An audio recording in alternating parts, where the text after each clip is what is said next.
Hello नमस्कार दोस्तों, one week परिवार में आप सभी का दिल खोल कर स्वागत है। दोस्तों आज के इस वीडियोज़ में बीए फर्स्ट सेमेस्टर समाज शास्त्र यानी कि दोस्तों सोशियोलॉजी की वन वीक सीरीज के साथ में आप सभी का स्वागत है। मोस्ट इंपोर्टेंट क्वेश्चंस के बारे में आज की इस वीडियोज़ में अध्ययन करेंगे।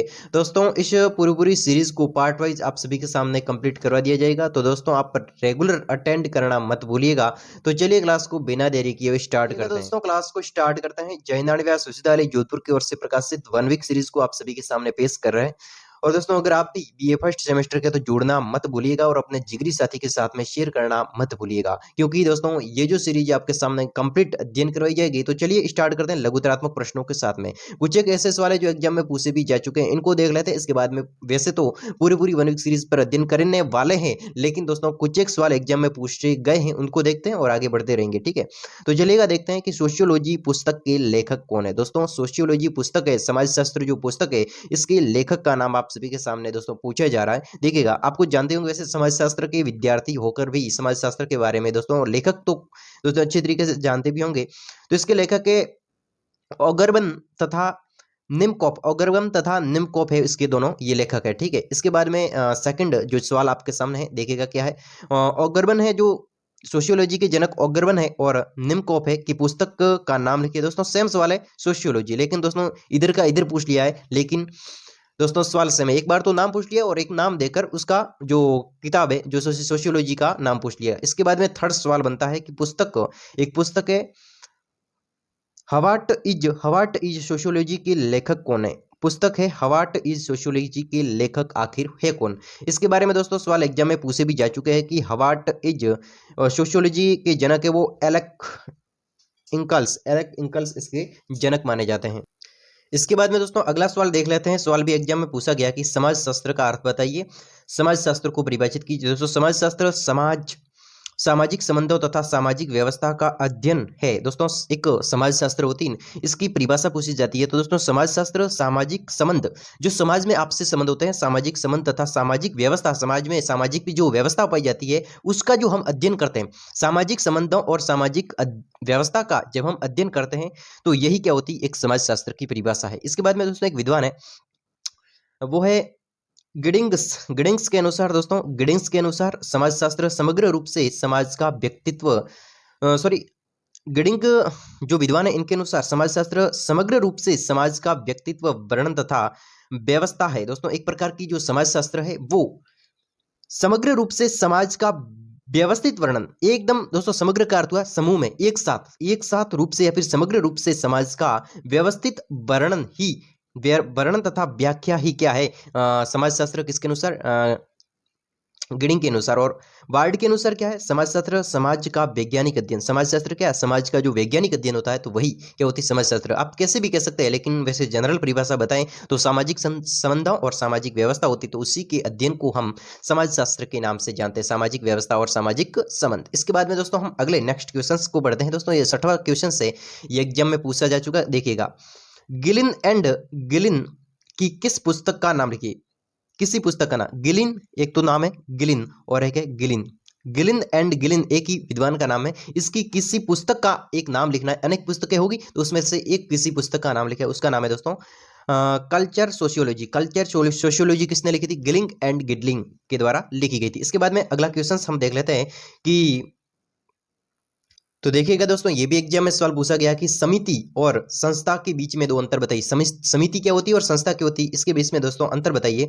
दोस्तों समिति व्यक्तियों का एक संगठित समूह होता है, जबकि संस्था नियमों और कार्य प्रणाली की एक व्यवस्था होती है। जो एक संस्था होती है, संस्था वो नियमों और कार्य प्रणाली की एक व्यवस्था होती है। एक बार पुनः समिति और संस्था में अंतर बताइए। तो समिति होती है वो व्यक्तियों का एक संगठित समूह होता है, व्यक्तियों का संगठित समूह समिति होता है, जबकि संस्था होती है और नियमों और कार्य प्रणाली की जो एक व्यवस्था होती है, नियमों और कार्य प्रणाली की एक व्यवस्था होती है, वो होता है संस्था। और व्यक्तियों का जो संगठित समूह होता है वो होता है समिति।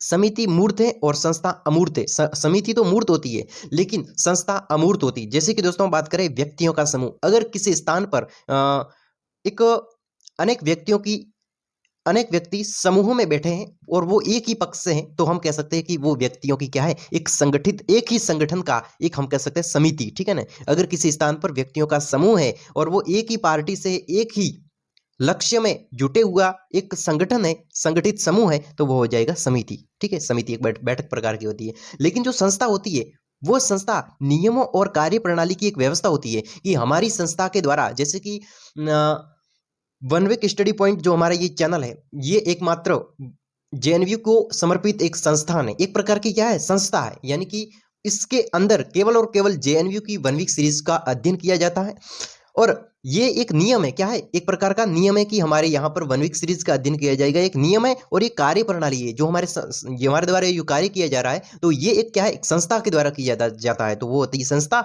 और व्यक्तियों का अगर संगठित समूह होता है वो समिति होती है। समिति होती है वो मूर्त होती है, एक प्रकार से हम देख सकते हैं उसको, समिति को। लेकिन जो नियम होते हैं वो रूल्स होते हैं या फिर नियम होते हैं, वो तो हम उसको देख नहीं सकते, लेकिन उसका हमें पालन करना चाहिए, जो करते हैं। जिस प्रकार से हम वन वीक सीरीज का अध्ययन करते हैं, इसी प्रकार से नियमों का तो पालन करते हैं, लेकिन वो हमें दिखाई नहीं देता है। यानी कि हम ऐसे नहीं कह सकते ये नियम ये नहीं, तो व्यक्तियों का जो संगठन है वो दिखाई देता है, इसलिए वो मूर्त है और ये होती है अमूर्त। इसके बाद में है समिति का क्षेत्र छोटा होता है। समिति होती है बिल्कुल छोटा सा समूह होता है, क्षेत्र बिल्कुल छोटा होता है, लेकिन संस्था का क्षेत्र व्यापक होता है। जैसे कि हमारी जो संस्थान है, ये संस्थान बिल्कुल दोस्तों आपके सपोर्ट के हिसाब से बड़ा भी हो सकता है, विस्तृत भी हो सकता है। तो इसी प्रकार से ये संस्थान है, ये बिल्कुल क्या होता है, व्यापक होता है। इस प्रकार से हम कह सकते हैं। वैसे आप जानते हो कि हमारे इस प्लेटफॉर्म पर आपके जैसे अनेक विद्यार्थी हैं जो कि रेगुलर अध्ययन करते हैं, तो ये भी एक प्रकार की क्या है, संस्थान की क्या है, एक विस्तृतता है, ठीक है ना, बिल्कुल फैला हुआ संस्थान है। इस प्रकार से आगे दोस्तों अगला सवाल पूछा गया कि संस्था को परिभाषित कीजिए। संस्था आखिर होती क्या है, इसको हमें परिभाषित करना है। अभी हमने देखी थी संस्था के बारे में,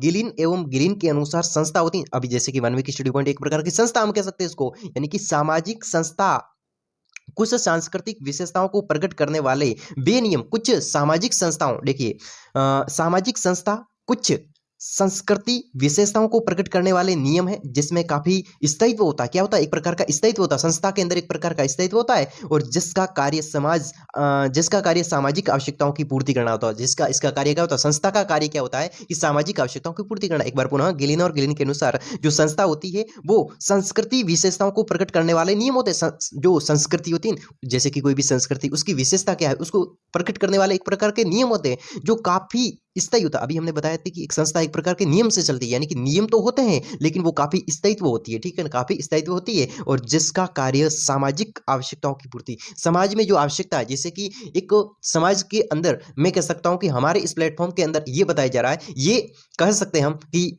वन वीक सीरीज की ऑनलाइन आपको आवश्यकता है, तो ये भी एक प्रकार की क्या होगी, सामाजिक आवश्यकता, समाज के लिए आवश्यकता, ठीक है ना। तो इसकी पूर्ति करना ही संस्था का कार्य होता है। तो ये हमारे प्लेटफॉर्म के माध्यम से भी चले गया।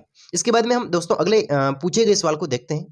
दोस्तों अगला क्वेश्चन है जो 2019 के एग्जाम में पूछा जा चुका, देखिएगा, प्राथमिक समूह को परिभाषित कीजिए। प्राथमिक समूह आखिर होता क्या है, इसके बारे में दोस्तों आपको परिभाषा लिखनी प्राथमिक समूह के बारे में। चलिए दोस्तों, एक विद्वान है जिसका नाम है जिस वर्ग के अनुसार, किसके अनुसार, जिस वर्ग के अनुसार आखिर ये प्राथमिक समूह होता क्या है, कौन नाम है, जिस वर्ग के अनुसार प्राथमिक संस्थान की परिभाषा दे रखी है, प्राथमिक समूह की परिभाषा दे रखी है। प्राथमिक समूह व्यक्तिगत संबंधों पर आधारित होता है। जो प्राथमिक समूह होता है, प्राथमिक समूह वो व्यक्तिगत, किसी के पर्सनल व्यक्तिगत संबंधों पर आधारित होता है, जिसमें सदस्य तुरंत एक दूसरे के साथ में व्यवहार करते हैं। इसमें क्या होता है, सदस्य एक दूसरे के साथ में तुरंत एक दूसरे के साथ में व्यवहार करते हैं, तथा इस तरह के संबंधों में जो प्राथमिक संबंध होते हैं जिसमें एक दूसरे से व्यवहार जल्दी से हो जाता है, और मित्र मंडलियों का समूह, पड़ोसी, खेलकूद के साथी का समूह इत्यादि प्राथमिक समूह के अंतर्गत आते हैं। दोस्तों समझ रहे हो कि प्राथमिक समूह वे होते हैं जिनमें व्यक्तिगत संबंधों पर आधारित होते हैं, खुद के पर्सनल संबंध होते हैं, तो उसके आधार पर ये आधारित होता है, कौन, प्राथमिक समूह। तो इस प्राथमिक समूह के अंदर जो सदस्य होते हैं वो तुरंत एक दूसरे के साथ में व्यवहार करते हैं, उसी समय जैसे ही मिले उसी समय जो व्यवहार करने शुरू हो जाते हैं, तो वो क्या होता है, प्राथमिक समूह के लोग होते हैं। और इस तरह के समूहों में जैसे कि परिवार आपस में मिलजुल कर रहता है, तो वो एक प्रकार का प्राथमिक समूह है। इसी प्रकार से मित्र मंडलियों का समूह, किसी मित्र की मंडली है, ठीक है ना, इस प्रकार से अनेक सारे मित्र साथ में हुए हैं, तो उसमें एक दूसरे के साथ में व्यवहार तो करते हैं, और वो कुछ वैसे हम व्यक्तिगत होता है, ठीक है ना, मित्रता एक प्रकार की व्यक्तिगत होती है, यानी कि वो मेरा पर्सनल मित्र है, इस प्रकार से व्यक्तिगत मित्र है। और इस तरह जैसे परिवार है, मित्र मंडली है, और पड़ोसी, पड़ोसी के साथ में भी हम प्राथमिक समूह पड़ोसी भी कह सकते हैं। इसके बाद में खेलकूद अगर है तो वो भी, यानी कि मैं इसके साथ में रहूंगा, वो इसके साथ में, ये भी एक क्या है, व्यक्तिगत है, व्यक्तिगत मामला है, और आपसी क्या एक दूसरे से व्यवहार भी करते हैं, खेलते हैं तब, तो ये भी क्या एक प्राथमिक समूह हो जाएगा। इसके बाद में खेलकूद के साथियों का समूह इत्यादि प्राथमिक समूह के अंतर्गत आते हैं। बिल्कुल अच्छी परिभाषा थी, एग्जाम में पूछी भी जा चुके। अब दोस्तों लगातार 2 क्वेश्चन है जो एग्जाम में पूछे जा चुके। देखिएगा कौन कौन से सवाल है। देखिए, प्राथमिक समूह की अवधारणा कब व किसने दी? प्राथमिक समूह की अवधारणा कब और किसने दी? तो दोस्तों प्राथमिक समूह की जो अवधारणा है वो 1990 में चार्ल्स के द्वारा दी गई, चार्ल्स के द्वारा। इसके बाद में दोस्तों नेक्स्ट क्वेश्चन है, प्राथमिक समूह की 4 विशेषताओं को बताइए। प्राथमिक समूह की 4 विशेषता, तो सदस्यों में शारीरिक समीपता होती है। दोस्तों अगर प्राथमिक समूह की 4 विशेषताओं को देखें तो हम एक मित्र मंडली को देखेंगे। मित्र मंडली में 4 अगर दोस्त हैं, ठीक है ना, 4 दोस्त हैं, कितने दोस्त हैं? 4 दोस्त हैं, और चारों की दोस्तों हाइट बराबर होगी।